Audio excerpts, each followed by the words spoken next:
Payback has come to an end, and with that we immediately move forward to the next WWE pay-per-view or premium live event, Fastlane.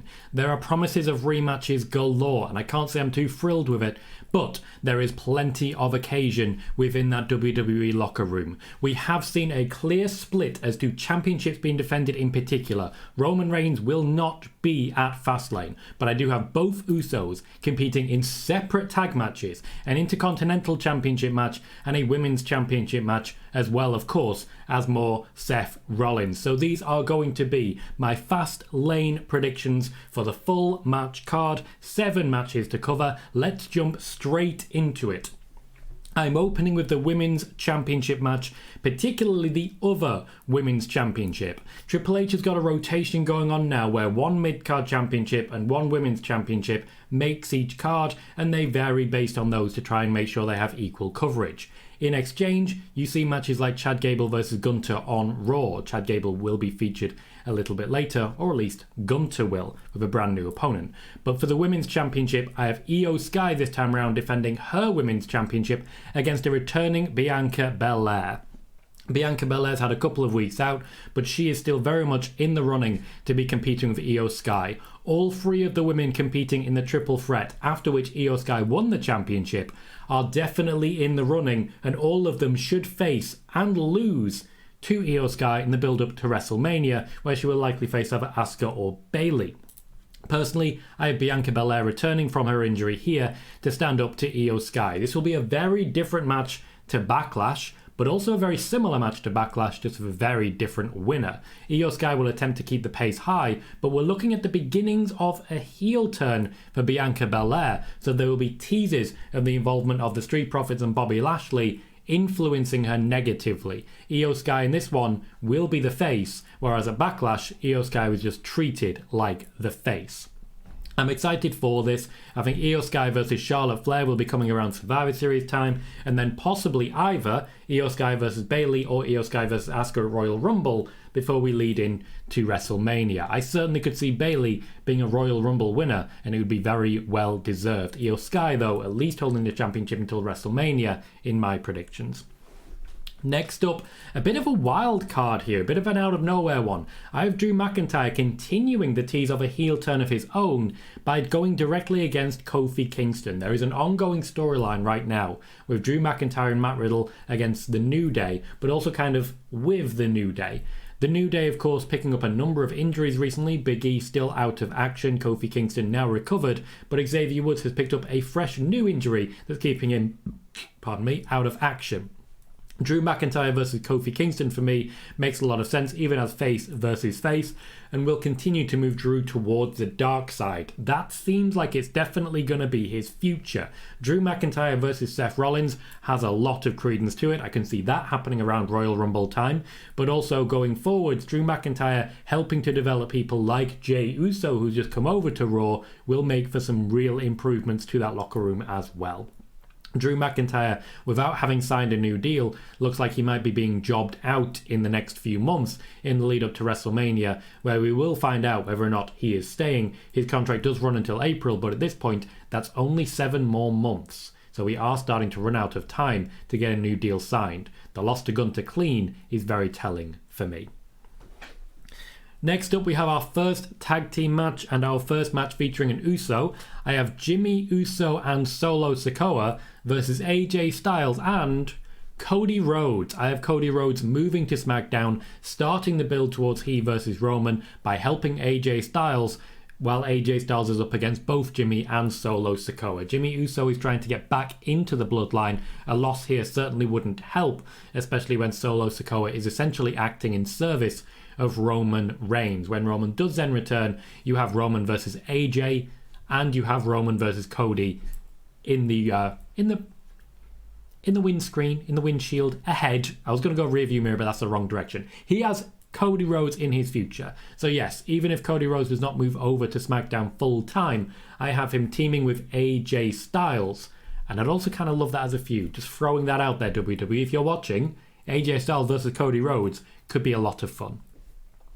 For the Intercontinental Championship, I have Gunther defending against Otis.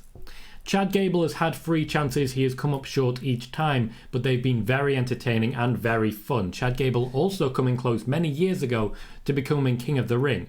Chad Gable unfortunately hasn't been the most successful, but he has created a lot of memorable, enjoyable moments, and I can see a Chad Gable versus Logan Paul match coming, or just the Gable off that we are expecting between Chad Gable and Gable Steveson. It should now be someone else's turn, though I don't want Gunther to move on too much to someone who might actually win the championship from him, especially when you do have the Drew McIntyre still, Jey Uso, Cody, many people who could win that Intercontinental Championship. Personally, I would have Otis taking an opportunity now, Gunther stepping up to him and saying, your friend couldn't do it, what makes you think you could? I think that'd be a good story for a brief 1 month long feud. I'd be very happy with that. Chad Gable could essentially try and help his friend out, help G him up, and at the end of it, even in loss, the 2 of them, the Alpha Academy, well, the 3 of them I should say, could stand in the ring and celebrate. I think that would be a very good moment, especially considering you know the dirt sheets are going to spend the next month, if this happens, saying that there's a big breakup coming. I just really quite enjoy that.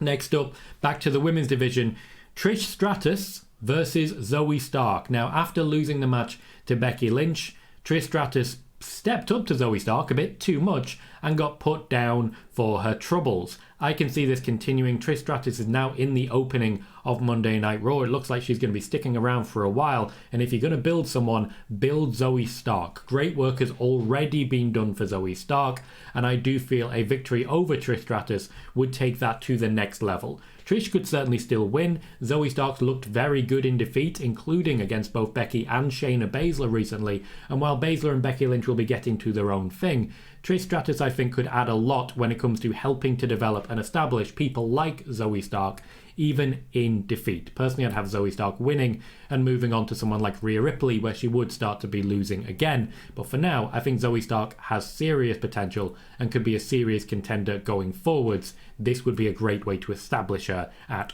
Fastlane. That leaves us with 2 matches, a main event championship match and 1 more tag match. This is actually a 6-man tag team match, including Jey Uso and Kevin Owens and Sami Zayn versus Dominic Mysterio, Finn Balor and Damian Priest, as essentially they kill time with Judgment Day holding all of the belts, or at least 6 of the belts, and as we continue to build towards the possibility of Seth Rollins losing that championship. For me, they've already laid down teasers of this. Sami Zayn and Jey Uso becoming friends again, them needing backup Kevin Owens and Sami Zayn to deal with the amount of Judgment Day that there is. I do think one more person in Jey Uso would make a big difference. Also, this continues where we are. Owens and Zayn are in a very strong position, but they haven't been used particularly well recently. Jey Uso is going to refresh that, and Judgment Day are the natural foils for it. I can definitely see this breaking down into Jey Uso versus Dominic Mysterio at some future pay-per-views as well. This, for me, makes a lot of sense and continues the separation between Jey and Jimmy that will not be lasting forever. A tag team championship win for Jey Uso would be an interesting one on Raw. Sami Zayn or Kevin Owens could be very interesting to work with him. This leaves us then with our main event, Seth Rollins defending once again against Shinsuke Nakamura, with the intention simply that they want the briefcase to come into play. It's been teased, it's been stalled. Seth chose to work with Nakamura, and Nakamura has been built very well in the brief time that we've had. Another month of this goes even further and continues to build Shinsuke to a level where he could be in the ring against your Sami Zayns again, against Jey Uso again. He could be someone competing and gaining actual championships. I just don't necessarily think that moment will come at Fastlane, nor do I necessarily feel it would have come at Payback. This ultimately is about Seth Rollins, Finn Balor and Damian Priest. So whatever they do to try and keep them separate, whatever they do to get the tag team championships back with Sami Zayn and Kevin Owens, as they are always going to do, I do feel Shinsuke Nakamura, unfortunately, is on his back for the 1, 2, 3 once again. It's disappointing, but I do feel long term they've done great work to rebuild Shinsuke Nakamura. They're giving Seth Rollins good wins to continue to build his championship reign, and they are very aware of what happened when Seth Rollins was Universal Champion. Seth Rollins in particular is very aware of what happened when he was Universal Champion. You unfortunately have to be a lot more careful than you used to be because fans will turn. As regards Damian Priest, I still think it's coming. I don't know when it's going to be, but Fastlane could well be the night. We do these every month for pay-per-views. By all means, subscribe to check them out, and there'll be reviews coming tomorrow. Check out the CM Punk video for more information on CM Punk's side of the story. I've been Tom Colohue, and I'll see you soon.